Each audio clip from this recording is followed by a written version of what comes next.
Hey, what's going on YouTube? This is CJ.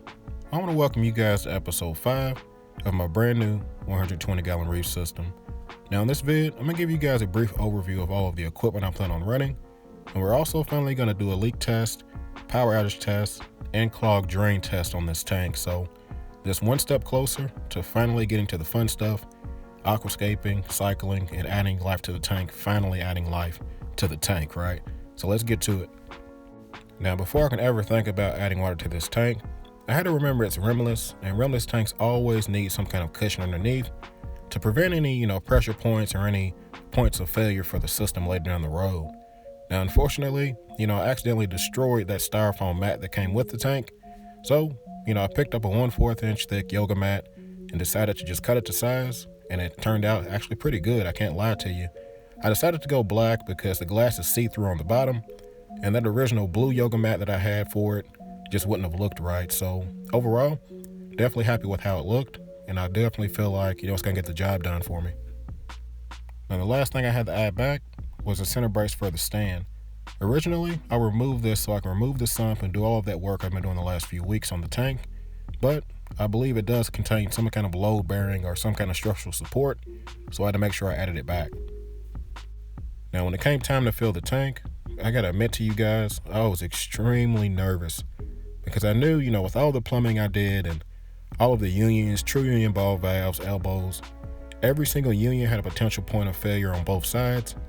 Every elbow had a potential point of failure, so you're looking at anywhere between 50 and 60 different possible areas for the water to leak through in my system. Fortunately for me, none of the plumbing leaked except for the bulkheads. Now with that being said, even though it seems like a small issue, it definitely wasn't small for me because I could not get my hands or find any of the tools, channel locks, pipe wrenches, anything needed to tighten these things down just another fourth of a turn to stop them from leaking. So this definitely was a nerve-wracking experience to say the least. And I even live streamed it. And for all the, I would say 85 to 90 people that watched that live stream, you guys got to experience it with me. And for those that have missed it, if you never want to miss a live stream or video from CJ's Aquariums again, make sure you go to my channel besides that subscribe button, hit the notification bell, so that way when I go live, you don't miss some of the fun, raw, unedited, experiences that I share with you guys. Now, as much as I always try to think ahead and, try to prepare for potential problems, I didn't really consider how much this tank was going to weigh. When I added it to the carpet, everything was fine, but as soon as I started adding water to the tank, it slowly starts settling, smashing the carpet and the padding underneath, and eventually ending up being off level by maybe 1/4 of an inch or so. Now, as far as test filling the tank, this is fine, but when it comes to actually filling the tank with rock and RODI water and salt water, I'll definitely pull out some shims, level it off, and it shouldn't be a problem. As you can tell, maybe, half of the shim has it level, so that's pretty much all I'll need along the right side of the tank to get everything square like I want. So now the tank's filled, we can finally take a look at the equipment, at least some of the equipment I plan on running on this tank. Now when it comes to lighting, I did end up sticking with the Ocean Revive T247 LED lights. This is the same light I use on my JBJ for that full 1.5 years, so I'm definitely comfortable with these lights. Not to mention, I only needed to add one more fixture for this tank, so it was very cost effective to do it that way, and I'm happy I decided to do it. Now these lights, for anyone that's new, they do include a built-in timer for each individual channel. It actually saves the setting even if you unplug them, which is nice. And on top of that, the remote that came with the new light actually runs both fixtures. So now I have 2 remotes just in case I lose one, and it makes it really easy with programming these lights from down below. So when it comes to flow in a reef tank, we're all well aware that without adequate flow and variable flow, you'll never have success in this hobby. So to accomplish that, I ended up keeping the Gyro 130 from the JBJ. It did a fantastic job on that tank, but with all the power I had left over, I knew it was definitely capable of running this tank as well. So all I had to do was add a second gyro, the Gyro 230. The main reason for this is the controller is backwards compatible, and it can run both gyros, the older and the newer version, and anti-sync, sync, and all kinds of different variations of flow. So I definitely am happy with the potential and really excited with, the different type of flow patterns I can create in the tank. So I'm gonna give you guys a quick look at a few examples. Definitely not gonna do a full review, but at the very least, I want to give you guys an idea of what the flow looks like in this tank. Now, unfortunately, the tank's completely empty and it's really hard to give you some kind of visual, reference as far as where the flow's going. I tried micro bubbles in the tank, but it wouldn't show on the camera. So the best thing I can find was some of my son's old, plastic balls. So keep in mind the flow is a lot harder than what these balls are reflecting, but it gives you an idea of the back and forth action that you get when the controller runs each pump individually, 10 seconds going to the left and 10 seconds going to the right. So it'll definitely give me that swaying back and forth action in the Reef that I'm looking for. Now, the next flow pattern is going to be both pumps running straight on, no pulsing or any kind of anti-sync. It was really interesting when I ran this because it showed clearly just how much more powerful the Gyro 230 is than the 130. I had to back it down to around 60%, pump A on the right, to help try to even it out. So keep in mind the older gyro is over a year old, and I also soaked it in vinegar before this demonstration. But even with all those things being said, no doubt in my mind the newer gyros are definitely a lot more powerful. So that was just a quick glimpse at the gyro's controller. Trust me guys, that controller has a million different possibilities. Whether you're syncing, anti-syncing, running both pumps individually, the possibilities are endless. So endless to the point to where I really feel like this is finally putting the gyro neck and neck, as far as the vortex controllability, apex random settings. Trust me, tons of different options. We'll cover that later down the road whenever I get more life in the tank. Now when it comes to skimmers, I did decide to stick with my SCA 302 skimmer that was included with the plug-and-play system. And honestly, I'm really happy with the way this skimmer looks, but I was not happy with the instructions that were included. They were really vague. As you can tell by this time lapse, it took me a couple of attempts of assembling, realizing something was wrong, taking it apart again, putting it back together again. But eventually, I got it all to look like it was supposed to, and we can put it in the tank. Now, assembling a skimmer is one thing, but making sure it actually fits in your sump is a whole nother. That was a major concern of mine when I first purchased this tank, was if I can even remove the skimmer body, without having to remove the center brace or any other kind of chaos as far as not being able to actually access and maintenance this skimmer. Luckily, everything fit underneath the stand easy and everything went according to plan. So, I really like the way this skimmer looks. Not sure as far as the performance yet, but I've definitely read some good reviews, so really confident it's going to help get the job done, especially when I run this in tandem with the algae scrubber in my system. So all is good so far. Now the heater I decided to go with is going to be the Phoenix 300 watt titanium heater. And I like it because it's small enough to fit in this baffle following the skimmer. Placing this in the high flow area in the sump will really help its efficiency. And when it comes to the size of the heater, I decided to only go 300 watts because the room this tank is in is only going to be, 76, 78 degrees on its own. So it's really not going to have to work that hard. Now I do have plans on adding a second one for redundancy, but when it comes to the amount of watts per gallon, you got to judge that based on your own situation. And the next piece of equipment, and a very important part of my filtration plan, is going to be this Rain 2 algae scrubber. Now I did an unboxing and full install of this in a separate video, so definitely check it out if you haven't. What I really want to share with you guys is going to be the water flow through this. It looks like the manifold and the ball valve system I set up for it is working perfectly. I may have to dial it back a little bit more, but as far as the bulkhead draining system and, to help silence it, it ended up working perfectly as well. The bottom of the bulkhead is right at the water level running through the sump, so it's definitely quiet and effective. Now during my search for a cheap reactor for carbon, I came across this deep water Quattro reactor on Amazon, roughly $65-70, but the footprint was perfect for my situation. It's a 4-inch chamber, and it actually doesn't take up much space in my refugium, and it also fits the manifold perfectly as well. It's 1-inch hosing.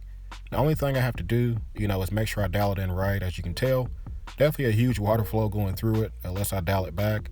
But overall, really happy with the way this is made and the way it looks in the tank, and it should be effective for my needs. Don't have any plans for bio pellets or anything later, but I definitely will be running carbon with this reactor. Now when it comes to my return pump, the plan was simple, guys.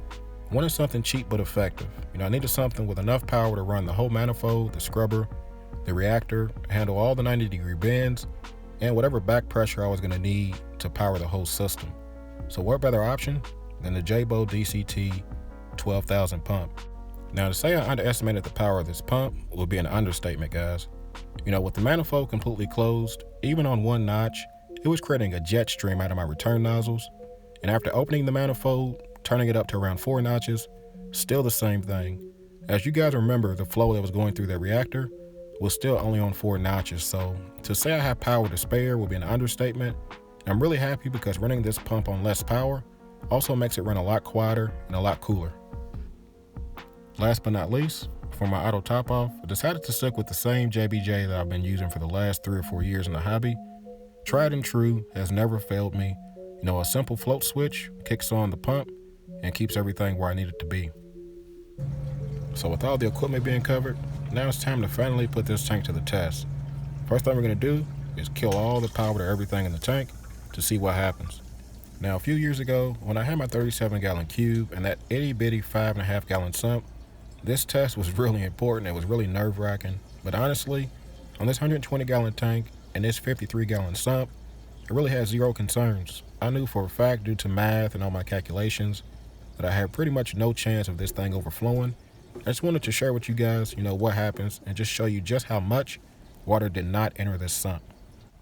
Now, after giving the tank a few minutes and allowing any water to back siphon and drain out of the plumbing, this is pretty much what we left with. Maybe an inch or two rise in the sump level. Really, happy with how that turned out. And it left me, 6 or 7 inches of space, which is definitely plenty of room. Main reason for that is the standpipes don't allow the full overflow water to drain.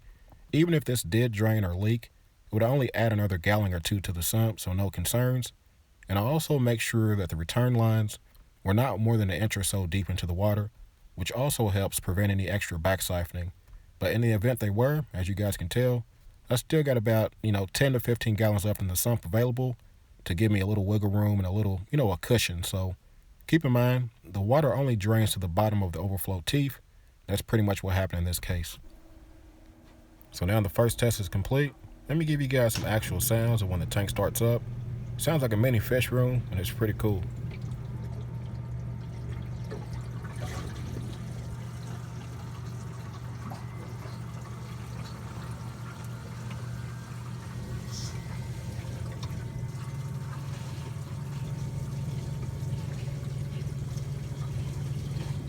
Now, turning the system on was another important test for me. I wanted to make sure that, everything was self-starting and self-regulating, meaning the full siphon for the Herbie drain would start on its own without me having to touch any valves or, adjust the gate valve one bit. Now, I gotta admit, I had dreams of extending this pipe all the way down into this chamber to have the maximum amount of flow and stop detritus from building up, but eventually I had to shorten it because the system would not purge enough air to start the siphon. So overall, pretty happy with how it turned out. The siphon does re-engage after a couple of minutes. As you can tell, the emergency drain doesn't pick up any water, so that's always a good sign as well. Now, the last test I wanted to run is what would happen if the full siphon completely clogged, meaning the entire system relied on the emergency drain only. So the best way to do this, completely close the valve, and I'll show you guys what happens. Now, the first thing is the water level in the display rises all the way up until it overflows into the actual emergency drain. Now, the question was, could this drain keep up with all of the power coming from that Jabo pump, especially considering it's not under full siphon and only being gravity fed? Now, this particular test is something I could not calculate. For me, my main concern was, could this emergency drain keep up with all of the power coming from this Jabo return pump, especially considering it's not under full siphon? Pleasantly surprised, it picked up all the water and did not allow any of the water in the display to rise over the overflow, so definitely mission accomplished. And the last test that you could run will be closing off both drains. In this situation, really no point because the only amount of water that would go up to the tank will be what's in this small return section. And if you guys couldn't tell already, I have about a 2-inch gap between the top of the overflow compared to the top of the display, so it can definitely hold anywhere between 10 and 15 gallons, so no reason for concern. So with all that being done, the system is completely foolproof, flood-proof, and drain clog-proof at this point. So really happy with how it turned out. And I would say that we are officially, or at least finally ready for, life in the tank. The build process was definitely a long, 4 to 5 weeks. And I'm glad that I was able to share this with you guys and the thought process along the way. But overall, it's done. So I think this is a good stopping point for this vid. Hopefully you guys enjoyed, this process and this journey with me thus far. And as always, hey, you guys like, comment, subscribe. You guys do what y'all do. Y'all be easy, and I'll catch you guys next episode.